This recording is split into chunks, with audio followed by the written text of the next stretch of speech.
It's time for the 3304 Sports Podcast. Here are your hosts, Shaakir, Janmohammad, and Shelton Moss.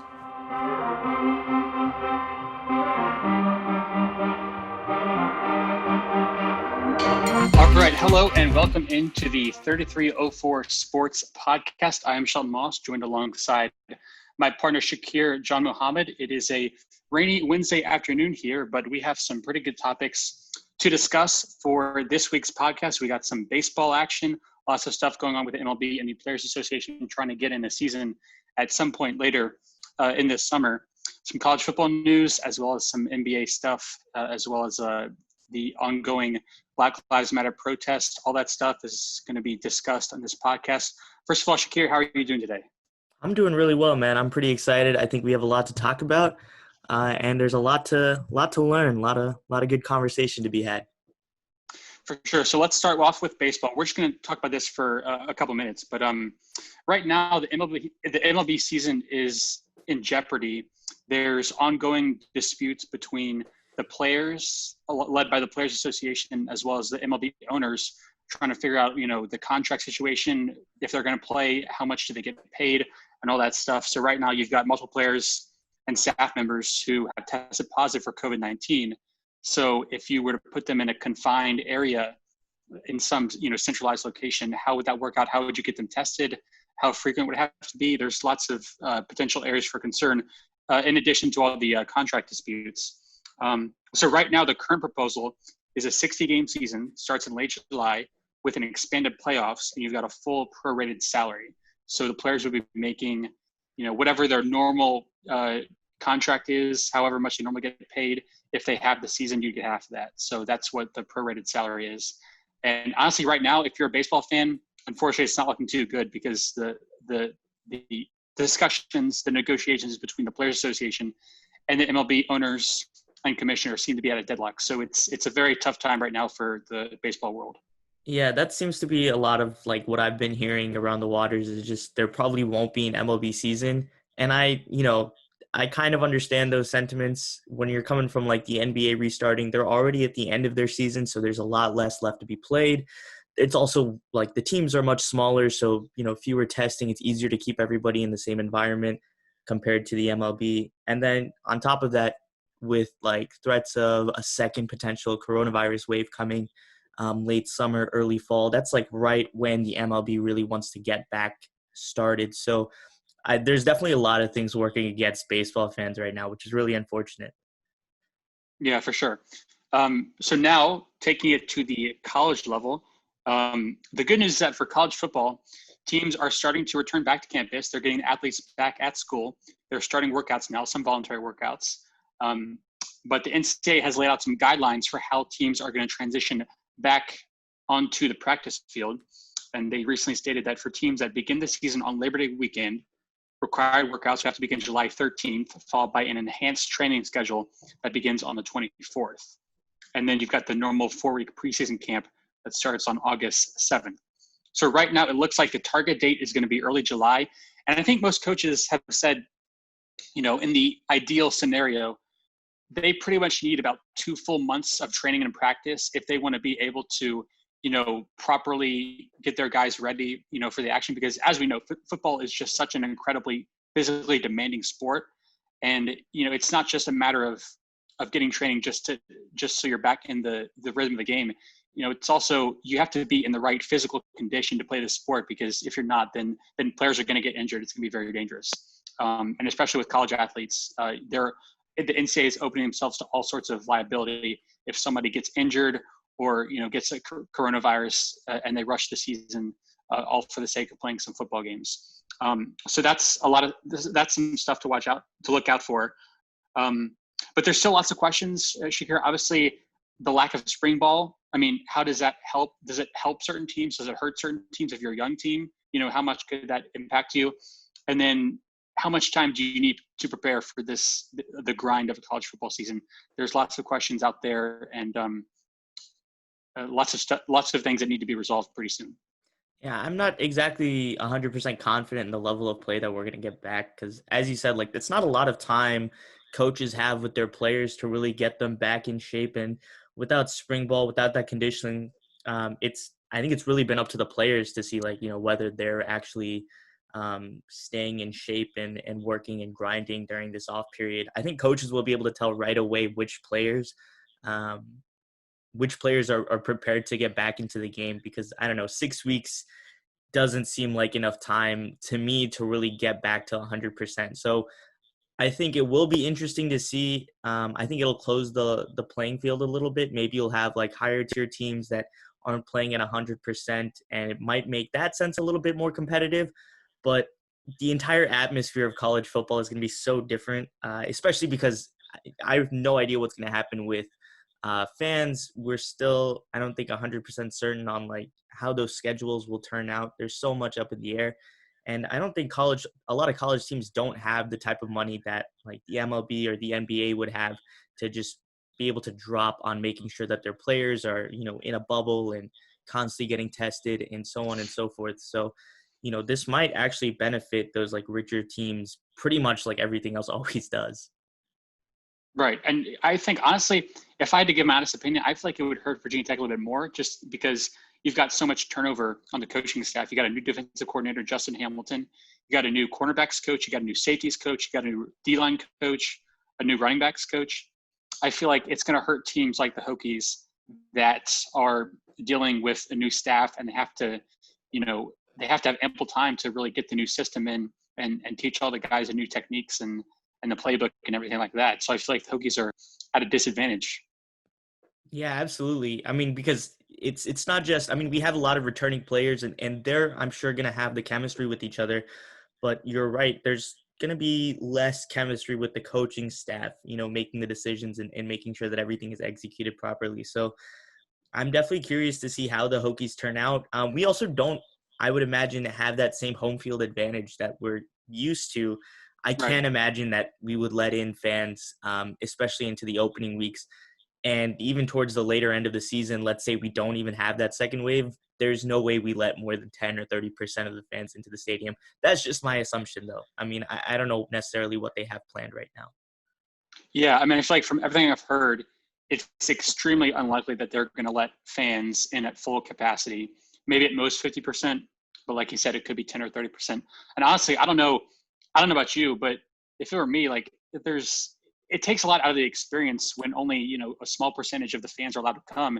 At that point, it's almost like, what's the point of even showing up? I mean, if they said, only 10% of fans can come, would you even bother showing up? Would you still want to go to the games? I think as a student, I don't know if you would have that same thrill, because I think for most of the students, it's about the experience rather than the game of football itself. And if you're going to a game, you want that full experience of the crowd cheering. But if you want to like maximize, watching the game and understanding the game, and I think that's what TV is best for. You get this nice, comfortable conditioning at home with your heater on or your AC on or whatever.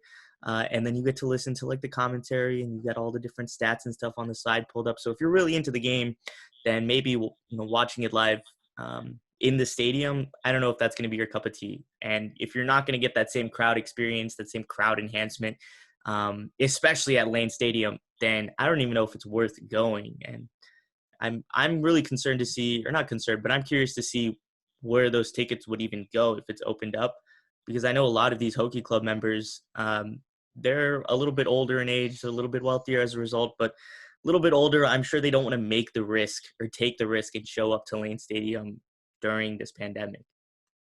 Exactly. Yeah. There's certainly lots of questions to be asked, and I think college football is going to look very, very different in 2020 if it even happens at all. So once again, I'm Shelton Moss, joined alongside Shaakir Janmohammad for the 3304 Sports Podcast. And Shaakir, we've also got some NBA news, lots of stuff happening in the world of basketball. Yeah, absolutely. While everything else is kind of uncertain, the NBA is pretty much set on making sure their season has happened, and they have this whole plan figured out, keeping players isolated, making sure games happen at an adjusted schedule, that we still see a playoffs. And so I think the biggest thing to talk about now is how they're going to keep all of these players safe. We've been hearing them talk about like this bubble of players for the last couple of weeks.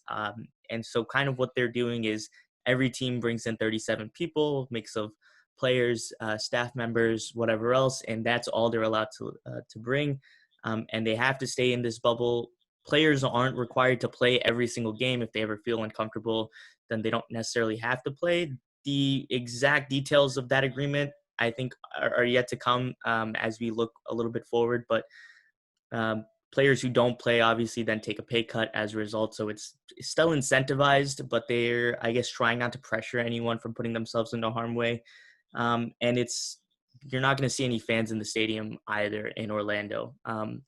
So there's a few drawbacks there, but at least we do get to finish off the season with this like modified 22-man or 22-team format, and then you have this extended playoffs as a result of it to kind of give the space. Yeah, I mean, it's definitely going to be really interesting. No fans. How's that going to work with like the environment? Is the quality of play going to be, heightened or worsened? You think it would go down? And then also for the players, as far as the conditioning goes, I mean, I've heard guys like Luka Doncic for the Dallas Mavericks. He hasn't been conditioning very much. Like he said, he's not in great shape. So, and he's the star of that team. So like, how do you, start, when do you start the conditioning process? Because it's going to take some time. And honestly, the only way to really get back into game playing shape is to play basketball. And that's going to require other players to play with. So, that's sort of an added element that I think some people forget. Like we've got to start 5-on-5, and then how long does that go for? And then, when can we start playing? So it's kind of a tough situation as far as, being quarantined in that bubble. I agree with you. I think if you let players sort of go in and out as they please, it kind of defeats the purpose. But then again, there are also some problems if you force them to, to stay in that bubble for, however long you want. I mean, I would think that would be kind of a difficult situation for the players. But from what I read on Twitter, they're going to do it in Orlando at that hotel, and it's sort of like they got all the amenities in the world. Like you've got a players only lounge, you've got TVs, video games, pools, manicures, pedicures, VPI concierge, all that stuff. So it kind of sounds, from that perspective, like it's sort of like a, 5-star resort, and you think the players would want to be there. But I don't know. I mean, it's just a tough situation, and I'll be interested to see what their plan is for it. Yeah, it's basically a fun summer camp, as you mentioned. If everything else in the world was right, then I would definitely want to be there. But the coronavirus isn't like the only major, I guess, threat or concern when it comes to resuming the NBA season, especially amongst what we've seen with the rise of the Black Lives Matter movement and how closely intertwined it is in sports, with all of these players coming up and making these stands and talking about how they've been impacted. So that's also been a little bit of concern on whether this season should continue and players should come back and play basketball, because I've been hearing a lot of concerns from a lot of players about whether restarting the season could, really be a threat to making social change and really, I guess, amplifying the Black Lives Matter movement as much as it needs to happen. Like, for instance, last week, Kyrie Irving had a call with over 80 NBA players talking about not returning to play basketball. He's not going to be returning to play, and I think the NBPA is pretty, is letting it up to letting that decision stick to the players on whether or not they want to return. But one of Irving's major concerns is, does that take away from the Black Lives Matter movement? Shelton, I don't know if you had any thoughts on that. Yeah, I mean, there's certainly precedent for social action during sporting events. I mean, if you go back about 5 years, you remember when the former Los Angeles Clippers owner Donald Sterling made those racist comments. All of the Clippers players stood up and protested for that, and they also wore the "I Can't Breathe" shirts during a warm-up after the death of Eric Garner at the hands of the New York City Police Department. So there's definitely some precedents for protesting for social change or social justice at while you're playing sports. But this is sort of a different situation because you've also got the coronavirus pandemic to deal with. So I think, for most of the players, honestly, I think they just want to get back to playing basketball and sort of feel like there's sort of a return to normalcy. I know that guys like LeBron and Chris Paul and others are very outspoken about, campaigning for social justice. And I think if they were to start playing games, you would see that in some form, maybe with like T-shirts or, statements or whatever the case may be. But I think for the players, their mentality is we want to get back on the court, we want to play, and we can use our voices because the spotlight's going to be on us. It's not like there's anything else going on. So if the players are playing, everybody in America is going to be watching them, and that's going to allow them to have a platform where they can, express their concerns for the state of our country in a way that would get millions of people to see and hear what their concerns are. Yeah, I think LeBron James would agree with your point of view, Shelton. I know he said that he plans on returning to play, and a lot of other players are kind of modeling after that. As you mentioned, like they've made a lot of social change, or at least with the spotlight on them, I think they feel a little bit more comfortable talking about social change. But I also kind of get what Kyrie Irving's talking about. I don't know, just to explore the other side. If you're going to start this NBA season back up, then you're having this return to normalcy. And so your mind and your attention is kind of being taken away from the movement and the importance of Black Lives Matter. So that's one concern. You're also clogging up like hours of the day with people watching the NBA instead of hearing the stories and the impact of police brutality and ways that they can make changes for the Black Lives Matter movement. So I completely get the concern that Kyrie Irving has. And, as much as I want the NBA season to return, if it does, I'm really hoping that these players do use their platform to really push social change as much as possible. Even though sports is an escape, I think this is something where we really can't afford to look away or turn the other way to see, to watch sports. We have to figure out a way to take our leisure time in sports and still somehow turn that into positive good. Yeah, and like you said, sports has been an escape, but it's also been used as a platform for voicing concerns. I mean, you go back to Jackie Robinson, the Olympics, Muhammad Ali. I mean, all those guys, were able to voice their platforms on the biggest of stages. And going back to what I was saying previously, this is a perfect time to do it because you've got a situation where you're in a pandemic and everybody's at home and nobody's really doing anything. So they're going to be watching the games. There's going to be the viewership on this, by the way, is going to be, unbelievably high. If the NBA can find a way to get these games back going, you are going to get millions and millions of people to watch because there's just nothing going on and you're not competing with anything, certainly not baseball. As much as it pains me to say as a baseball fan, but this is where everyone's attention is going to be focused on. And so I feel like for the players, like this is the perfect opportunity to voice your concerns because the spotlight is on you. And I think the players have an opportunity to really make some change. And it feels like, to me, I don't know about your perspective, but it feels like to me like this movement right here with the Black Lives Matter movement following the death of George Floyd, like I feel like people are paying attention way more than they used to, even after previous killings in the past by police officers like Eric Garner and Michael Brown. I feel like there's something about this movement that just feels different. It feels like so many people care now and actually want to see change happen. And I think that's been happening over the past couple of weeks. Yeah, and I really do hope that these players take advantage of that, and a lot of them already have. But I really don't like that mentality that some people have where, like the whole shut up and dribble mentality that Laura Ingraham talked about a couple of years ago. It really does boil my blood because they have a platform and they have a lot of people watching. And as much as you want to turn the blind eye on things that are uncomfortable, like the death of George Floyd and Breonna Taylor, as much as you want to turn the blind eye and look at just sports, we have a responsibility, I think, as a society and as a platform to really look at those and say, like, no, hey, these are problems that a lot of our fellow citizens are facing, a lot of our fellow humans are facing, because I don't even think it's just an American issue. This is a problem, and we have an ability to change it, or at least encourage change, and we should take that. And I really do like to see all of these NBA players coming out and saying, like, hey, when I'm going to be donating like parts of my salary to the cause, or I'm going to, be using this platform to speak up. And as you said before, like, t-shirts is just one small step that they can do, I think, to really make a big impact. I certainly hope we see it.